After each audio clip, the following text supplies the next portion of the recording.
Merci. Asseyez-vous. Merci. Merci beaucoup.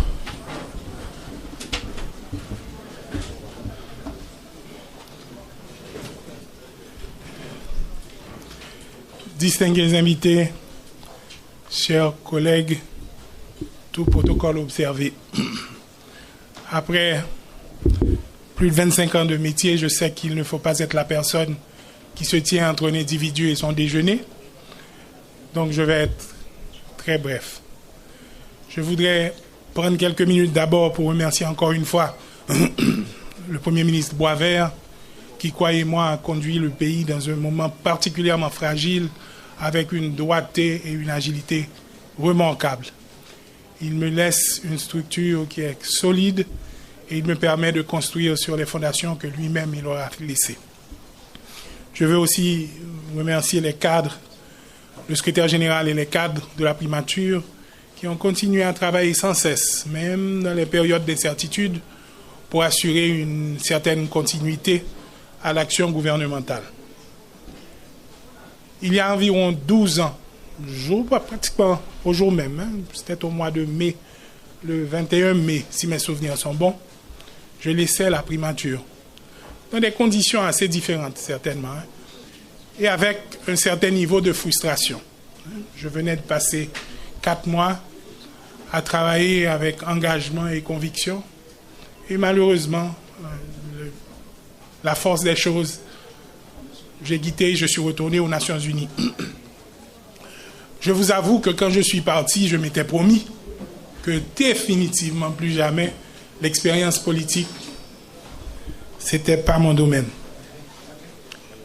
12 ans plus tard, notre pays se trouve dans une situation difficile.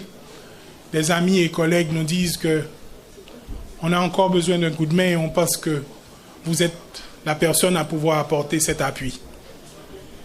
Et il me semble que quand je leur demande pourquoi moi, la réponse que je reçois, c'est qu'on a besoin de quelqu'un de non partisan, quelqu'un de neutre, quelqu'un qui serait impartial. Je vous avoue que quand on a eu cette discussion avec la famille, ils ont eu leurs réserves, spécialement quand on tient compte du fait que la première expérience n'a pas été ce qu'on aurait aimé qu'elle soit. Donc, il y a eu ce moment de réflexion personnelle face à une crise qui demandait quand même... C'était pas surtout l'hésitation pour l'engagement. Et ce qu'on craignait, c'est surtout de ne pas répondre aux attentes.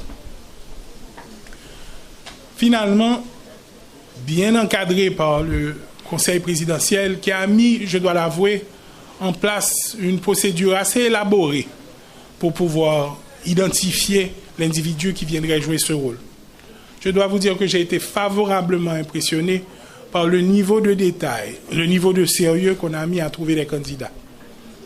Et je me suis dit que, éventuellement, malgré les difficultés et les défis, malgré le contexte, le CP a réalisé quelque chose d'assez extraordinaire.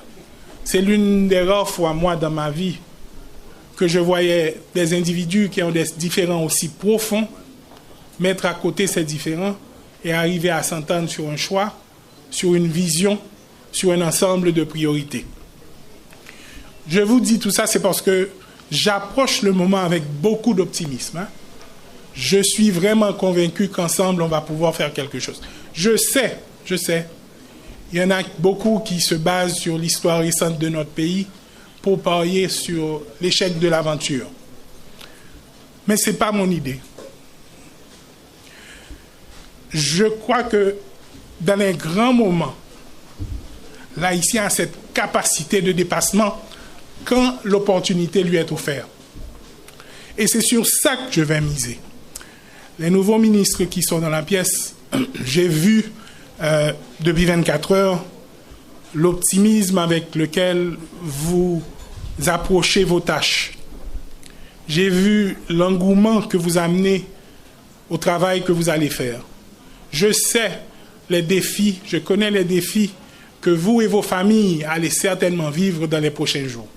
Si vous n'êtes pas encore sous les médias sociaux, ça ne va pas tarder. Si vous n'avez pas encore toute cette liste de choses à la fois vraies et fausses, personnelles, publiques, qui sont aujourd'hui au grand jour manipulées par des intérêts inavoués, soyez assurés que ça vient. Mais laissez-moi vous dire, ça vaut la peine. On va les prendre ensemble. On va se battre ensemble. On va travailler ensemble et en solidarité. Mais on va réussir. Merci. Donc, je ne serai pas plus long que ça. C'est vraiment un plaisir pour moi d'avoir la chance de servir mon pays encore une fois. Je suis très content de l'équipe que j'ai retrouvée à la primature. J'ai hâte de découvrir avec vous de nouvelles pistes, des innovations pour pouvoir soulager rapidement la misère de cette population qui nous attend. Je vous dirai tout simplement que nous serons un gouvernement empathique. Nous serons sensibles à la souffrance de la population. Nous partagerons leurs peines. Il n'y a pas de place pour les différences. Elle doit sentir que nous sommes avec elle. Et chaque jour, quand vous allez vous coucher, vous devez vous demander, est-ce que j'ai travaillé pour ce peuple? Merci.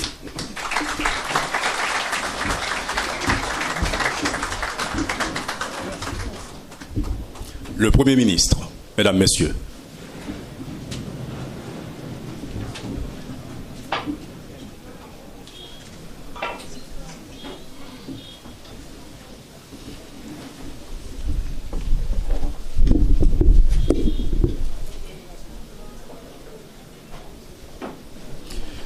Merci de vous rasseoir. J'espère que tout le monde a déjà son verre.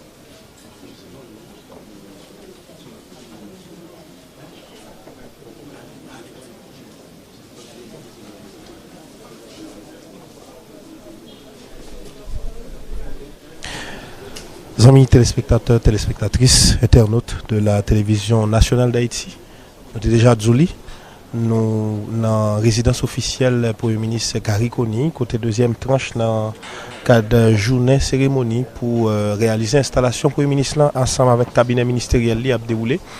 Là, nous suivons sous petit écran discours, si vous voulez, secrétaire général primature, M. Jude Charles Faustin. Et nous suivons le discours pour le ministre intérimaire sortant, M. Michel Patrick Boisvert. Et après, nous avons gagné un propos, si vous voulez, pour un ministre qui a à peine arrivé et qui a à peine installé, M. Gary Coney, docteur Gary Coney, vous me dites mieux, qui lui-même